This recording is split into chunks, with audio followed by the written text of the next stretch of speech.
Let's switch gears, guys, to Francisco Lindor. Lindor suffered a broken toe after being hit by a pitch against the Dodgers.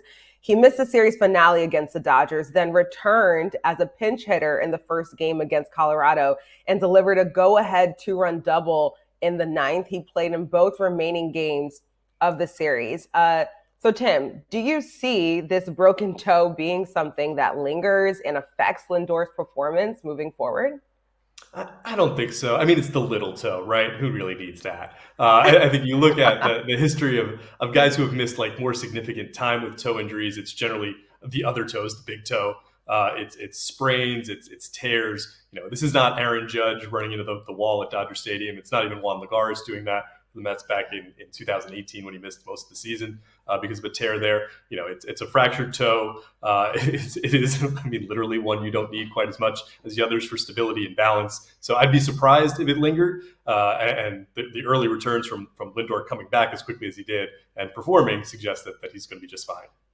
I'm really happy to hear that because I always wondered what it would feel like if you lost your pinky toe and how that would affect you walking or even standing. So I had no idea. But Joe, would you prefer Lindor continue to play through the injury, or should the Mets give him time to fully recover and let younger players step in?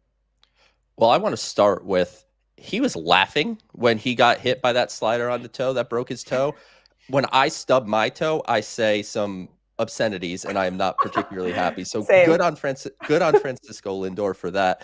But as far as playing through it, I think that's really what the answer is. And the Mets have said this, and Lindor has said it himself. This is just a pain tolerance thing. I don't think there's a risk of him doing further damage to anything. It's just a matter of dealing with the pain that comes with having a bit of a broken toe. And you don't necessarily want to IL somebody unless you have to. And at this point, I think if Lindor is good to go and feels okay, and I mean, look how he's hitting. He's stealing bases. And by the way, the Rockies didn't even throw down the second on either of his stolen base attempts and just kind of let him have it, which was very nice of them. Helped Lindor maybe feel a little better by running. But the fact that he's hitting and running and fielding, I see no reason why he shouldn't just be in the lineup every day like he normally is.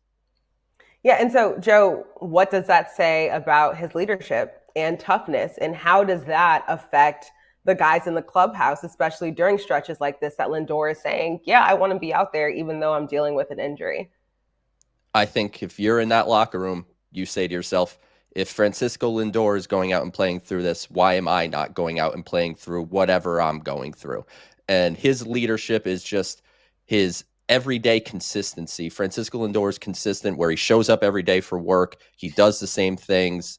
Win, lose, winning streak, losing streak, it doesn't matter. Lindor's leadership is the fact that he is there consistently on the field and then off the field. Same every day with the players, same every day with the media, which we know how that can be at times when maybe things aren't going so well. He's just the definition of what you want leading your team. And whether that is one day getting a C on his jersey, maybe not literally, but being named the captain of the team, that's a conversation for another day. But if nothing else, we know Francisco Lindor is the true leader of this team. I almost could just call him the captain, by the way. Yeah, I mean, because it seems like it's inevitable at this point, but he is the ultimate leader for the Mets. Speaking of young guys, Ronny Mauricio has been called back up to the big leagues after Mark Vientos went down with a hamstring injury. Tim, to start, what's the latest you're hearing about Vientos' timeline to return? Yeah, I mean, it's a low grade hamstring strain, so it's good in that sense. The Mets initially thought 10 days to 2 weeks probably before he's able to resume baseball activities. That's counting back from June 3rd or so. So you're thinking basically the end of this week, early next week, should be able to resume baseball activities. Probably won't need a rehab assignment after missing that shorter period of time. The Mets might want to take advantage of that to get Vientos into some kind of offensive rhythm in the minor leagues, especially if they're receiving solid performances at the major league level from his replacements like Mauricio. In the meantime, that'd be a nice way to kind of run a parallel track. But they don't have to do that. And if everything goes well, Vientos could be back in the lineup, by sometime next week, I think. Yeah, that's really positive news for him. Joe, what are your thoughts on Mauricio's return to the big leagues after tearing his ACL in 2023?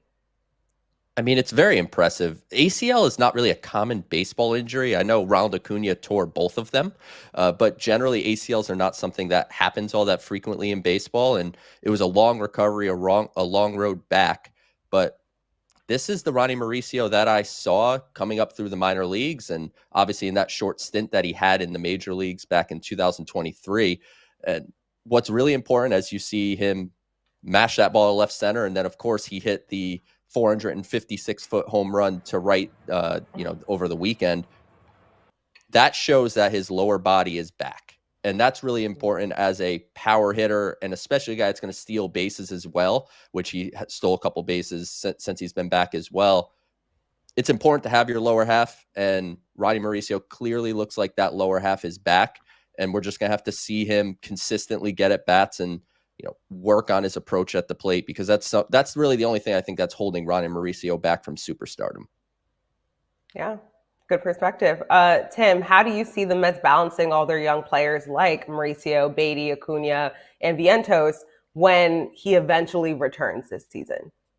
Yeah, I mean, I think we've seen the way Carlos Mendoza has handled these situations in the past. Is the guy who's hitting, the guy who's playing best is going to play. It happened last year with the switch from Beatty to Vientos. It happened even with Jeff McNeil and Jose Iglesias, as Iglesias ate into a veteran's playing time by playing better.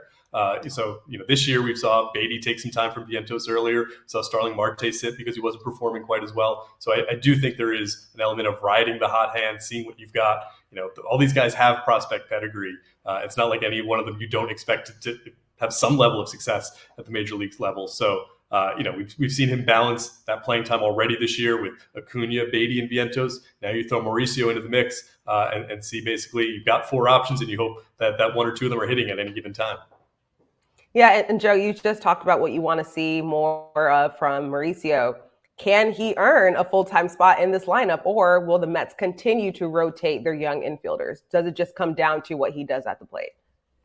Yeah, I'll piggyback with what Tim basically just said, and it's how are you performing? And could he earn a full-time job? Absolutely. If he's going to go and hit 450-foot home runs and steal bags and maybe every once in a while draw a walk, I think Mauricio has, as I said, potential to be a true impactful middle-of-the-order type of bat. It's just a matter of having that consistency. And with young players, there's always the ups and downs. And I think Carlos Mendoza does a really good job of basically letting each player know, if you hit, you're going to play. It's a meritocracy in that way, where it's just if you perform, you play. So Mauricio has the opportunity right now. I know Vientos probably isn't that far away from coming back, but if Mauricio can hit over the next week and a half, whatever it is, until Vientos returns, good luck trying to get him out of the lineup.